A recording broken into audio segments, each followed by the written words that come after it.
can't argue with you, but I know there are many who would.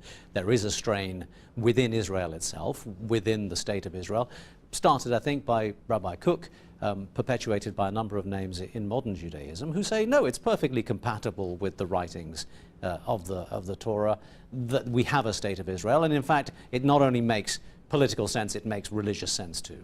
Yeah, well, that is why I said I'm not requiring anybody to become a scholar in Judaism, but if you just step out of the box, let us just say, and go to Jerusalem, go to New York, go to, in London, Stamford Hills, the religious communities, the Ivy League of Judaism, the rabbinical colleges, you will see that the most religious communities, every one of them, they are anti-Zionist, and they, for instance, in Williamsburg, you won't find one Israeli flag. The majority of Jews in Jerusalem, in Palestine, won't send their children to the army, and they don't fly Israeli flags on their buildings because it is contradictory. It is diametrically opposite. What about the settler movement? I mean, they present themselves as being religiously based and very fundamental. Yes, there is the issue that they fuse together Zionism. They've hijacked the name Israel, the Star of David. They're using this, and what they're doing is they've been able to, by incorporating the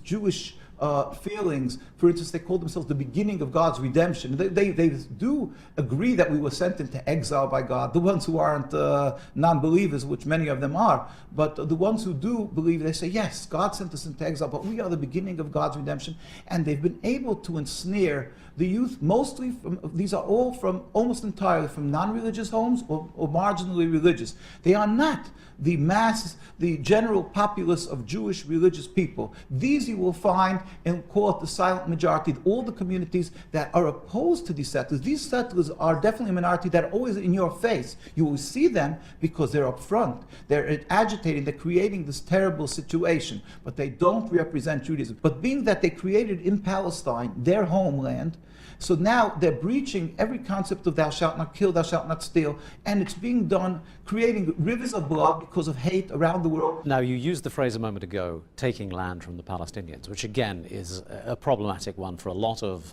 Western educated Jews and non-Jews alike.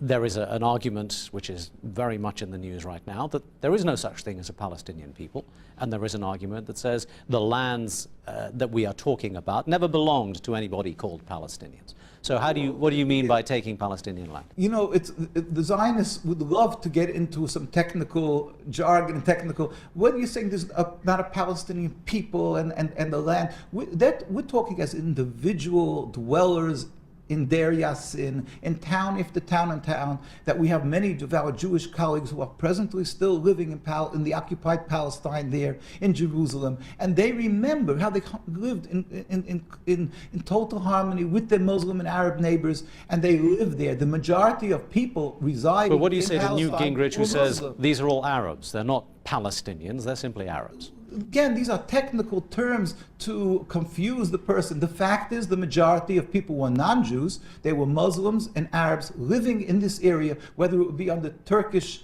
or British mandate. That's neither here nor there. But they are the indigenous people who they either left because they were attacked as in Deir Yassin, or they ran away out of panic because they've seen what happened in these towns.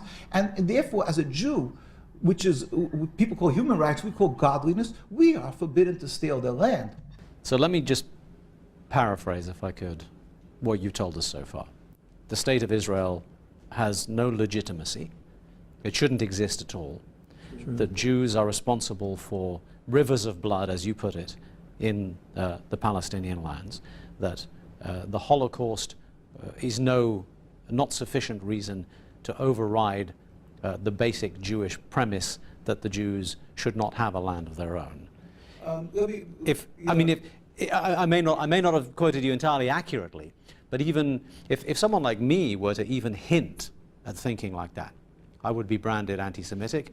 I would be vilified in the mainstream media. Yes. So the question is, are you anti-Semitic?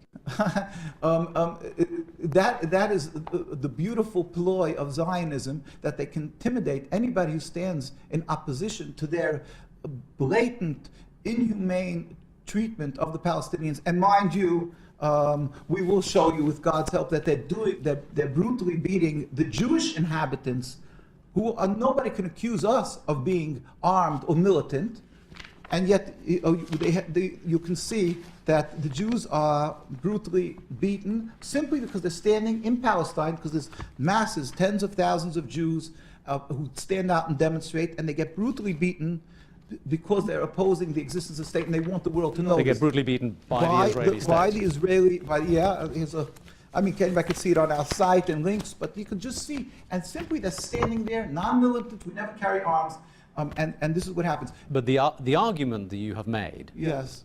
will be interpreted by the majority of people reading English language newspapers, watching English language television, as being prima facie anti-Semitic.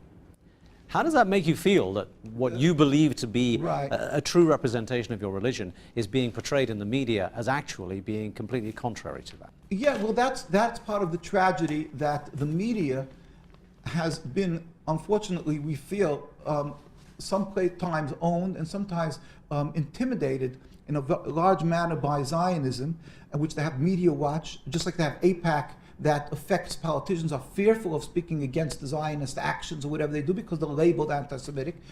Anybody can go and to come to New York. We invite anybody who wants to come to Manhattan. I don't give visas, but if anybody who comes to Manhattan, goes across the bridge, and they'll see the largest Jewish communities. And here, this is in Washington, D.C., when President Obama, when Netanyahu came to visit President Obama, you'll see tens of thousands of Jews go out, demonstrate against the existence of the state of Israel and their actions, what they're doing. And nobody reports. Washington Post, New York Times, has never reported. It's unbelievable. And when the Zionists make a little demonstration of 50 people, they're there. This is never seen. Okay. So, sorry to keep interrupting. We're sort of running out of time a little bit. I want that you're saying that we're anti-Semitic. All the charitable organizations, all the Jewish growth and that flourishes is from these communities. And so not only we're not anti-Semitic, we are concerned about all the Jews. Are you for them. Are you a self-hating Jew then? Because we are concerned for the life and spiritual and physical of the Jewish people. We're saying they're causing bloodshed. Remove this impediment to peace, and we can live together, Muslims and Jews and Christians together in peace. We pray for the speedy and peaceful dismantlement of the state. One of the other observations that I would make, everything that you have said, in many ways, reflects, quite funnily enough, the views of President Ahmadinejad of Iran, whom you have just visited. And he, of course, is vilified as being the most anti-Semitic man in the world right now, with the sole aim of wiping out Jews and the state of Israel. Now, you've spoken to him very recently. Is that a fair characterization? I'm not his lawyer.